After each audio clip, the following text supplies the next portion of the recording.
Il existe de nombreuses raisons physiques et spirituelles pour lesquelles l'éjaculation doit être convertie en orgasme non éjaculatoire de tout le corps, y compris le cœur et le cerveau. Mais il existe également des raisons relationnelles. Quand un homme ne maîtrise pas son éjaculation, il ne peut pas satisfaire sa femme sexuellement ou émotionnellement. D'autre part, elle sait qu'elle a le pouvoir d'épuiser ses ressources, de l'affaiblir, de le vider de sa force vitale. Elle a gagné. Ainsi, un homme qui éjacule facilement crée une défiance continuelle chez sa femme. À un niveau subtil, elle perçoit qu'elle ne peut pas lui faire confiance. Si elle peut facilement le vider de ses ressources et le dépolariser, il en va de même pour le monde. Cette défiance subtile va imprégner toutes leurs relations. Non seulement sa femme doutera de lui, mais elle agira de façon à saper ses entreprises dans le monde. Elle prouve ainsi la faiblesse de son homme et le teste, tout en espérant que ces tests lui permettront d'apprendre à conserver son intégrité. Putain, c'est fort en émotion. Là, on s'attaque à un sujet critique, dont nous parle David Deida. On est de retour sur le livre La voix de l'homme révélé de David Deida. Je viens de te lire l'introduction de la partie 44, intitulée « L'éjaculation doit être convertie ou choisie en toute conscience ». Alors, sujet critique, pourquoi? Parce que il s'adresse à tous les hommes. On parle d'éjaculation.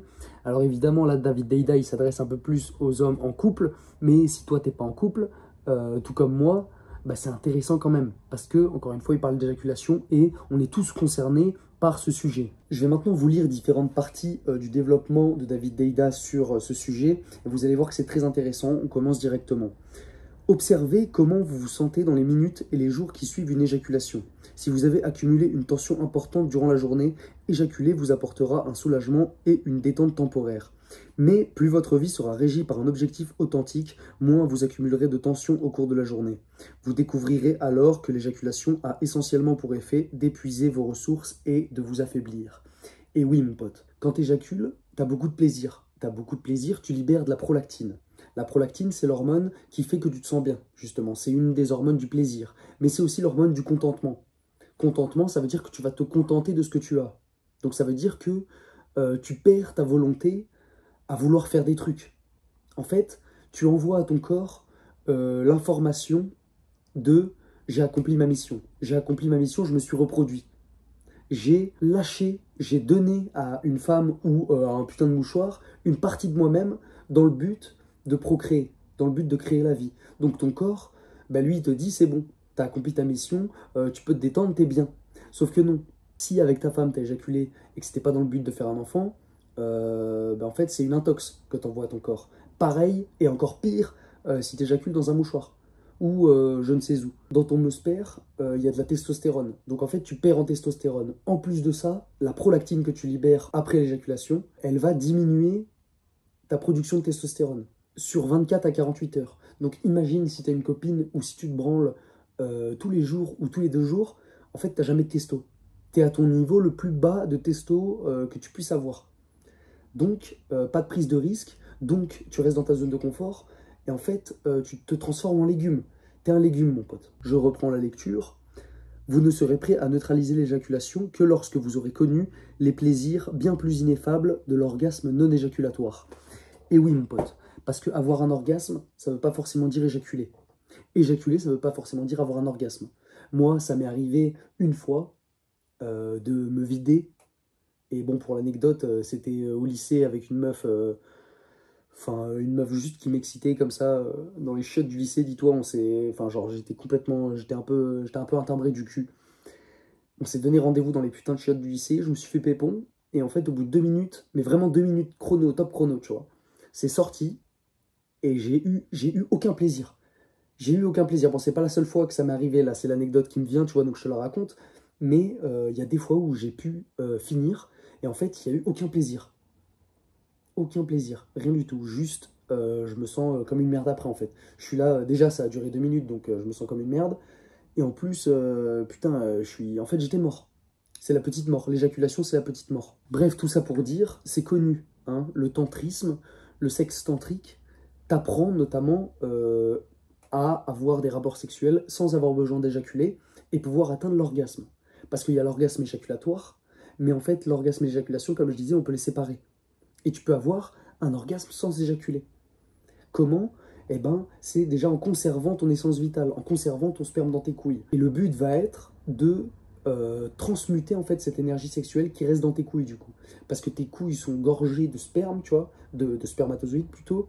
Et donc en fait, il y a de l'énergie, il y a beaucoup d'énergie dans tes chakras du bas, tes chakras primaires. Et pour transmuter, il s'agit de faire passer cette énergie des chakras du bas aux chakras du haut, notamment par la respiration, notamment par des exercices de Kegel, donc de musculation du plancher pelvien, et d'autres exercices. Je te mets en description la formation de Thomas Mayer-Chéré qui t'apprend tout ça. Il te donne des exercices de musculation, des exercices de respiration et plein d'autres exercices. Il t'apprend aussi plein de trucs sur la rétention séminale, la psychologie féminine et masculine et comment naviguer avec tout ça. Alors évidemment, ça a un prix. Ça a un prix, mais je suis en contact avec Thomas Mayer-Chéré. Je fais de l'affiliation avec lui pour sa formation justement et il m'a laissé un code, un bon de réduction qui vous laisse moins 30% pour vous mes tigres.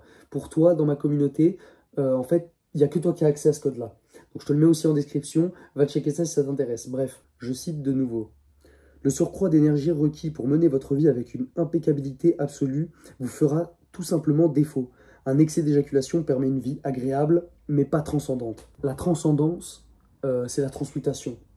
La vie agréable, la jouissance, c'est l'éjaculation. Mais jouir, en fait, ça n'a rien de bon pour toi, si c'est pas dans le but de procréer. Tu te féminises, tu te dépolarises. Tu perds ce qui fait de toi un homme. Tu perds ton chromosome Y, qui fait que tu es un homme, encore une fois. Tu perds ton essence, mec. Tu perds l'essence du moteur masculin. Et tu deviens une petite femme. Tu deviens une femmelette. Tu deviens une omelette. Tu deviens un légume. T'as plus envie de rien quand tu éjacules trop régulièrement.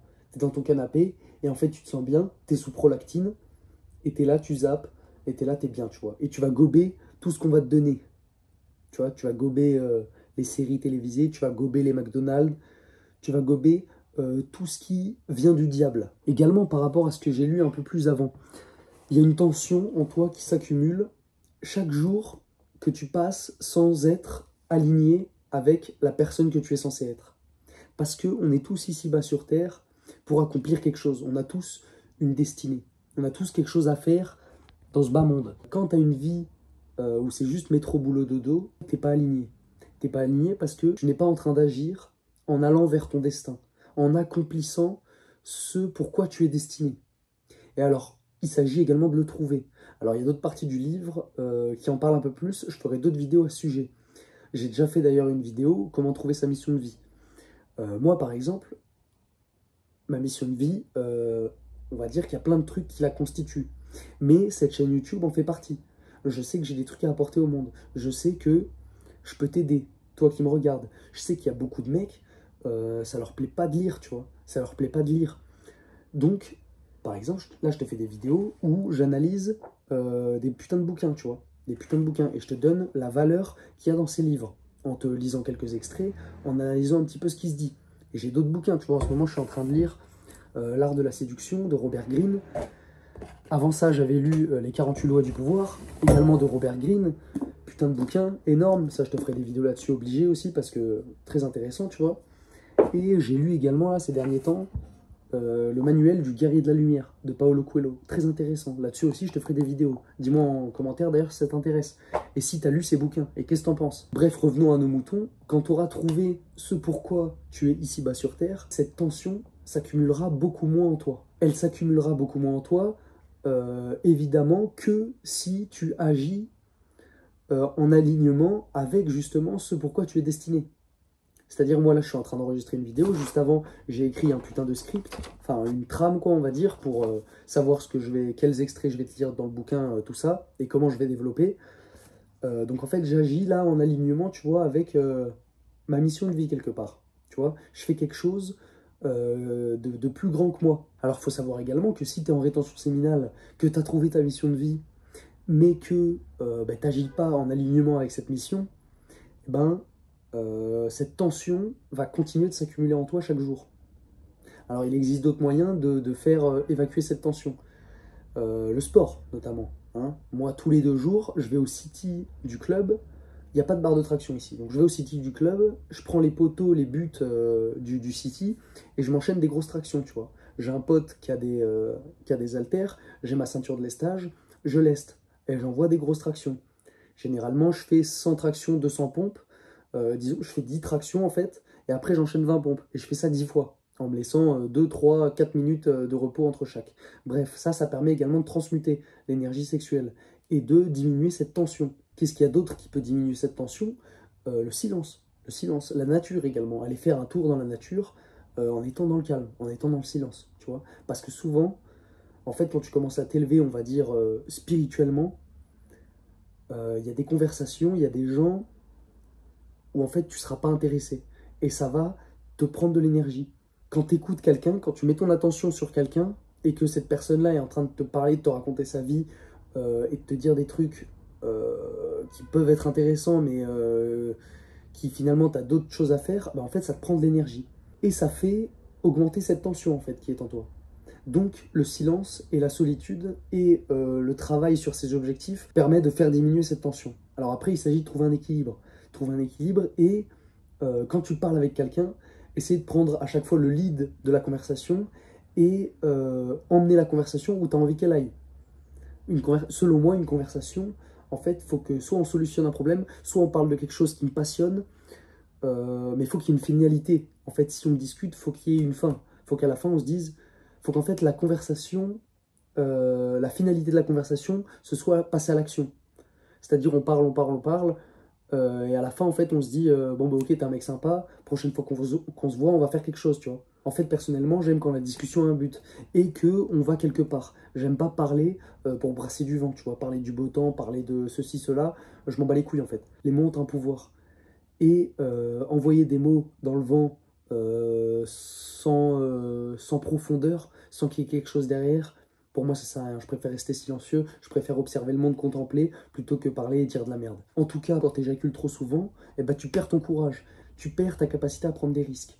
Et je vais te raconter une petite anecdote à ce sujet. Moi, quand j'ai découvert la rétention séminale, j'avais un appartement.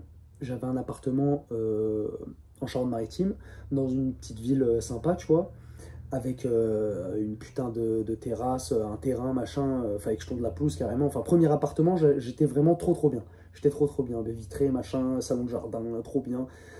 Et je travaillais à Leclerc, à 2 minutes à pied de mon appart. J'étais en centre-ville. Et donc avant ça, je passais mon temps dans cet appartement à voir des potes, voir des meufs, me branler plus ou moins régulièrement. Et donc c'est à cette époque que j'ai découvert la rétention séminale. Et quand j'ai découvert ça, peut-être 2-3 mois après, j'étais en train de me dire, donc 2-3 mois après, à commencer à retenir au début 2-3 jours, ensuite 7 jours, ensuite un mois, ainsi de suite.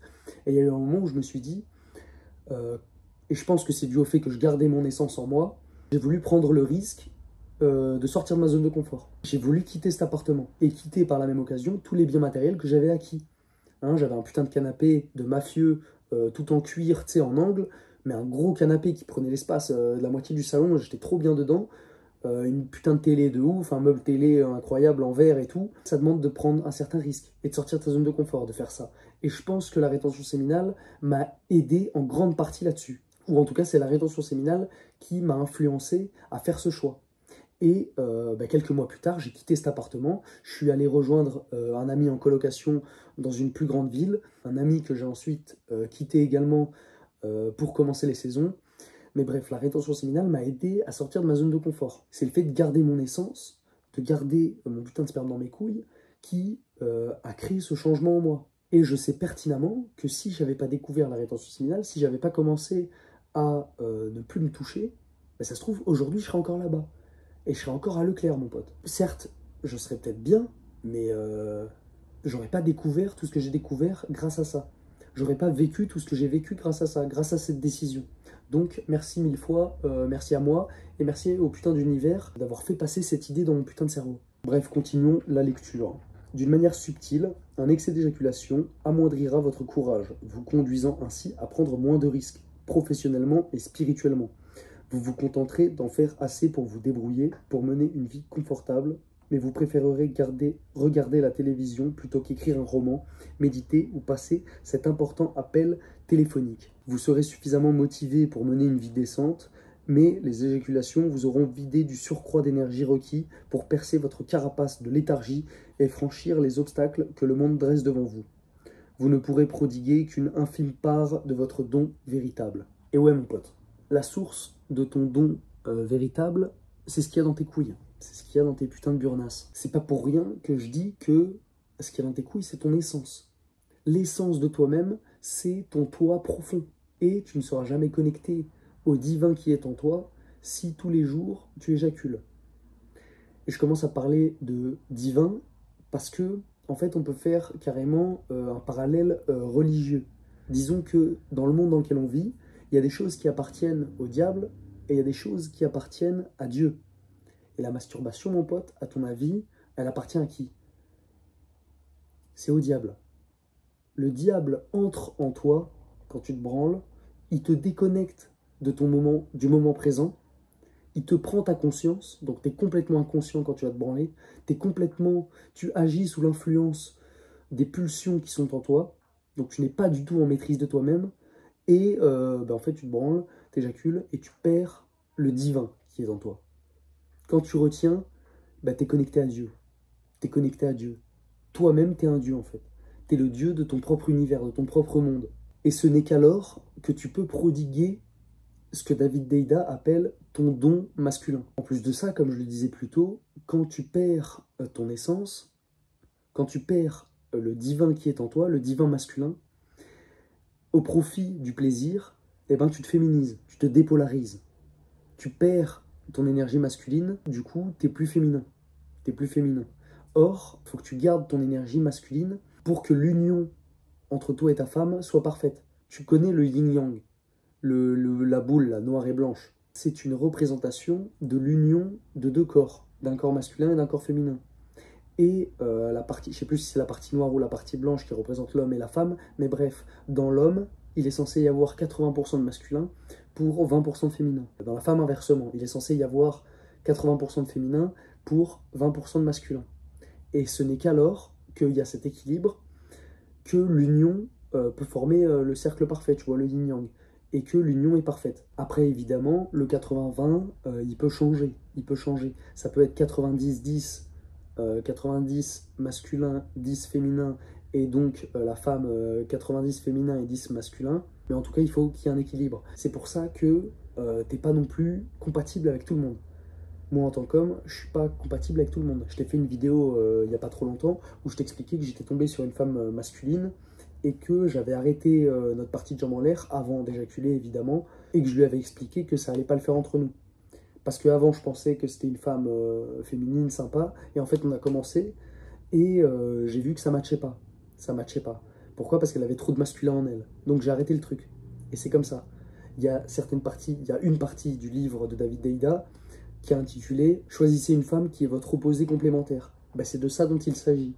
Si toi, tu as 80% de masculin, 20% de féminin, il faut que tu trouves une femme qui a 80% de féminin, 20% de masculin. Bref, il y a beaucoup de femmes qui disent qu'elles veulent voir leurs hommes éjaculer.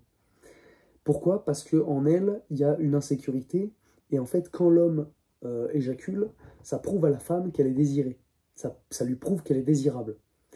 Elle se dit, le mec a éjac, donc il m'aime, donc en fait je suis désirable. Et je suis validée par cet homme, que je respecte, parce que sinon je ne lui laisserai pas me faire l'amour. Mais il faut dire également que un bon 90% des femmes ne sont pas averties au sujet de la rétention séminale, au sujet du sexe tantrique.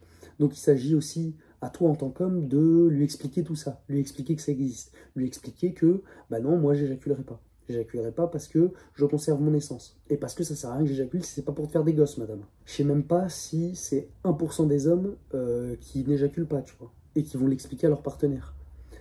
Moi, je sais pas si je suis dans le flou ou dans le vrai, hein. Je pense être plutôt proche du vrai en disant qu'il y a environ 1% des hommes qui n'éjaculent pas. Quand tu fais partie de ces hommes-là, déjà pour les femmes, t'es un putain d'extraterrestre. T'es un ovni. Toutes les femmes que j'ai rencontrées ces derniers temps, à qui j'ai dit ben moi j'éjaculerai pas avec toi, et avec lesquelles j'ai pas éjaculé, putain mais elles étaient, enfin ça leur a retourné le cerveau. Bref, continuons. La grande majorité des femmes, elles sont multi-orgasmiques, elles peuvent avoir plusieurs orgasmes. Et la plupart du temps, quand l'homme y finit, eh ben, la femme, bien souvent, elle a même pas atteint son premier orgasme en fait. Donc tu sabotes l'amour et le plaisir que vous pourriez avoir dans l'union de vos deux corps avec ta femme, quand tu éjacules et quand tu n'as pas la maîtrise, le contrôle sur ton éjaculation. C'est pour ça qu'il faut que tu te muscles et qu'il faut que tu apprennes les différentes techniques de respiration et autres pour maîtriser cette éjaculation. C'est important mon pote, c'est important Et repense à ce que je t'ai dit en début de vidéo, tu as la formation de Thomas Mayer-Chéré qui est en description. Premier lien, mon pote, réfléchis-y. Ça peut changer ta vie. Moi, ça a changé la mienne. Avant ça, je faisais l'amour, j'éjaculais, j'étais mort, j'allais dormir. Aujourd'hui, en fait, j'arrive à faire l'amour pendant des heures, pendant des putains d'heures. La dernière fois que j'ai éjaculé, si tu suis mes vidéos du défi tenir 2 mois en rétention séminale, je le dis pas mal de fois, mais la dernière fois que j'ai éjaculé, c'était le 23 juin, avec une femme, que je vais sûrement revoir à la fin de la saison. Et en fait, je l'ai vu sur plusieurs jours. Et c'est que le dernier jour, sur la dernière partie de Jambes en l'air, enfin non même pas, c'était l'avant-dernier, que j'ai décidé d'éjaculer, en pleine conscience. Je l'ai choisi. Mais avant ça, les jours précédents, j'ai pas éjac. J'ai pas éjac. Et ça, grâce aux techniques de Thomas. Bref, reprenons la lecture. Lorsque vous éjaculez et perdez votre érection, vous privez probablement votre femme du plein potentiel de réception et d'expression de son corps, que lui apporte en revanche de longues heures langoureuses de pénétration exemptes de peur et de stress. Toutefois, ce n'est pas simplement votre pénétration génitale qui touche son être profond, c'est aussi et surtout votre abandon en elle, par elle, à l'amour. C'est votre présence la plus totale, la pénétration et la possession de tout son corps par votre conscience qui la ravit le plus. Quand tu es sur le point de venir, c'est le diable qui s'est emparé de toi pour te faire éjaculer. Et toi, faut que tu tendes vers Dieu, faut que tu ailles vers Dieu. Faut pas que tu ailles vers le diable, mon pote. Tu n'es plus pleinement présent, tu n'es plus pleinement en toi-même. Et tu fais passer ton petit plaisir personnel avant de faire passer le plaisir de tous les deux, de toi et ta partenaire, avant de faire passer votre plaisir. Mais c'est ce plaisir-là qui devrait t'importer le plus. C'est le plaisir que vous prenez ensemble. Et pas toi, ton plaisir, ton éjaculation, tu vois. Et pour atteindre le maximum du plaisir que tu peux avoir avec ta partenaire dans l'union de vos deux corps, eh ben, idéalement, tous deux, vous devez vous abandonner dans l'amour, l'un à l'autre. Alors après, il y a ces deux abandons différents, que tu sois un homme ou une femme. Pourquoi? Parce que l'homme doit être dans un abandon maîtrisé. Il doit garder une certaine maîtrise de la situation pour justement ne pas éjaculer. Tandis que la femme doit s'abandonner totalement. Et elle ne peut s'abandonner totalement à toi que si toi tu gardes le contrôle justement. Parce que si tu éjacules, en fait c'est elle qui a le contrôle. Et c'est terminé.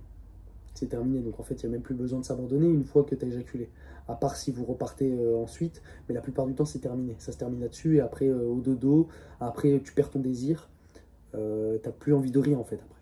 Une part de votre femme est heureuse de vous avoir fait venir. Elle est heureuse que vous ayez eu du plaisir et que vous vous détendiez. Une autre est déçue que vous vous soyez laissé aller à préférer un spasme certes agréable mais fugace au ravissement infini que vous pourriez lui offrir ainsi qu'au monde. Quand tu décides d'éjaculer, tu déçois ta femme. Tu déçois ta femme, tu lui fais perdre la confiance qu'elle peut avoir pour toi, qu'elle peut construire pour toi et solidifier. Parce qu'elle se dit, moi j'arrive à le faire éjaculer, j'arrive à lui faire perdre son essence, donc dans la vie de tous les jours, c'est un mec qui manque de solidité, qui manque d'intégrité. Alors ça, elle se le dit inconsciemment, parce qu'elle n'a même pas conscience de ce qu'elle rate, bien souvent, ta femme. Elle se dit, bon, bah, c'est la fin du rapport, très bien, j'ai pris un petit peu de plaisir, machin. Lui, je vois qu'il a pris beaucoup de plaisir, là, il est en train de dormir, il ronfle comme un gros porc, super. Mais elle n'est même pas consciente de ce qu'elle a raté, quoi. Ton but en tant qu'homme, c'est de conquérir ta femme. À chaque partie de jambes en l'air, à chaque interaction que tu as avec elle, même, j'ai envie de dire, même au-delà du plan sexuel, il faut que tu conquières ta femme. Et quand, sous les draps, quand dans une partie de jambes en l'air, c'est elle qui te fait éjaculer, c'est elle qui te conquérit, c'est elle qui te possède. Et c'est à toi de la posséder en fait. C'est pas... faut que ce soit elle qui soit dans les mailles de ton filet, plutôt que toi dans les mailles du sien. Tu vois ce que je veux dire? Alors on n'est pas du tout dans la manipulation ou quoi. Le but c'est d'avoir une relation saine, c'est d'avoir une relation portée par l'amour. Mais pour que ce soit le cas, pour que ce soit une relation saine, c'est à l'homme de guider.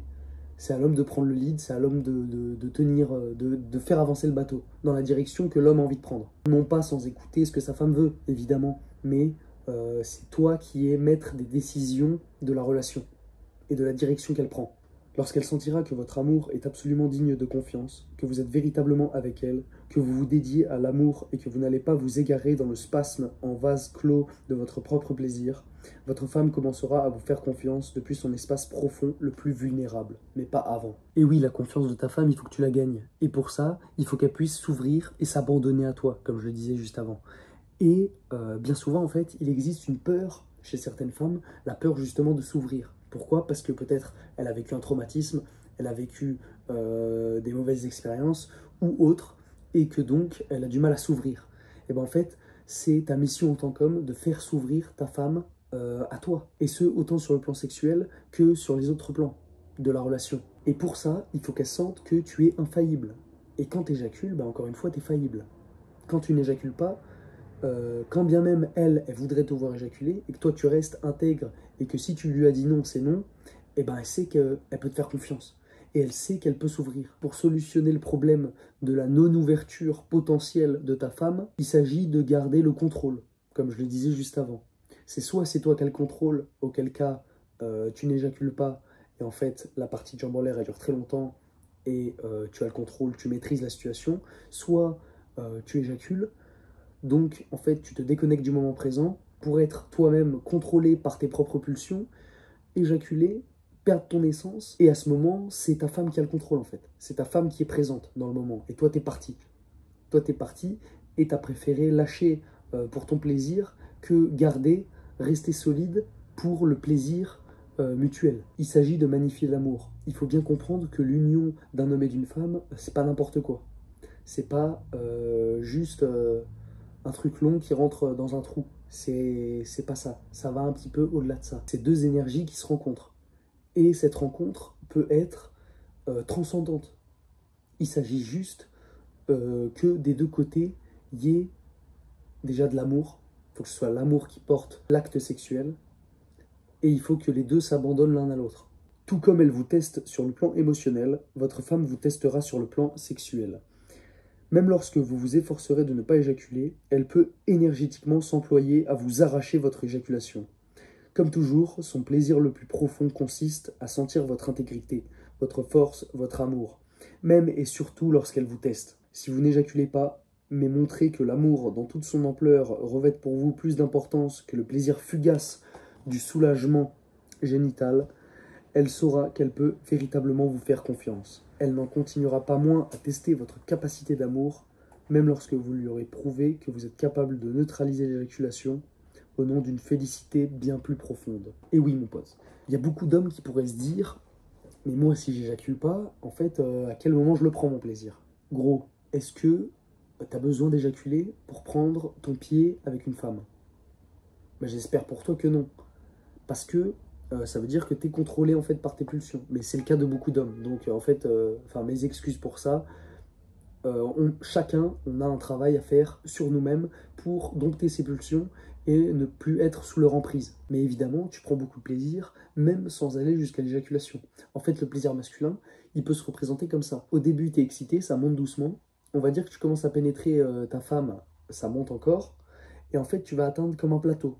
Un plateau. Et là, à ce moment-là, soit tu vas sentir que ça vient, tu sais te contrôler, et en fait, tu vas faire stabiliser le plateau, soit tu sais pas te contrôler, et en fait, ça va faire pouf, éjaculation, et redescente. Plus de désir, plus rien, je vais dormir, au dodo. Le but est donc d'apprendre à se contrôler, à contrôler son plaisir, à ralentir la cadence, à faire d'autres choses, changer de position, machin, pour maintenir le plaisir très haut, sans passer par ce pic éjaculatoire, qui finalement n'est même pas très au-dessus du plaisir max, en fait. L'éjaculation, c'est juste pouf, tu vois. Autant rester là et maintenir. Et c'est comme ça que tu peux prendre un max de plaisir avec ta meuf. Et si tu arrives à ce niveau de maîtrise, ta femme, ta partenaire, elle va le sentir. Elle va le sentir, pourquoi? Parce que elle sent que tu prends du plaisir.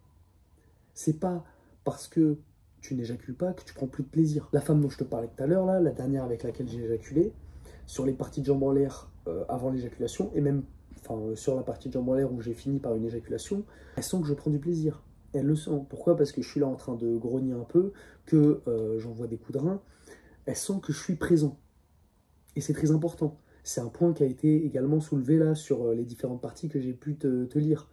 Il s'agit de ça également, c'est d'être présent, d'être complètement présent dans le moment, d'être ancré, de ne pas être ailleurs, de ne pas penser à une autre, de ne pas penser à des trucs, juste d'être là, d'être dans le moment. Se concentrer sur sa respiration, se concentrer sur la respiration de sa partenaire, gérer le rythme, des fois aller plus vite, des fois aller plus lentement. Bon, je ne vais pas t'apprendre à Ken, mais tu vois ce que je veux dire, être dans le moment. Et ça d'ailleurs, que ce soit sur le plan sexuel ou dans les autres plans de la relation. Quand tu discutes avec ta femme, elle sent si tu es présent ou pas. Et ça joue également sur la confiance qu'elle te porte. Hein. Si t'es pas présent quand elle te parle, comment elle peut se confier à toi? Elle peut pas. Bref, je vais terminer cette vidéo en vous lisant les 2 derniers paragraphes du livre qui sont très intéressants. L'insatisfaction sexuelle, émotionnelle et spirituelle de votre femme sera proportionnelle au degré de votre dépendance vis-à-vis de l'éjaculation.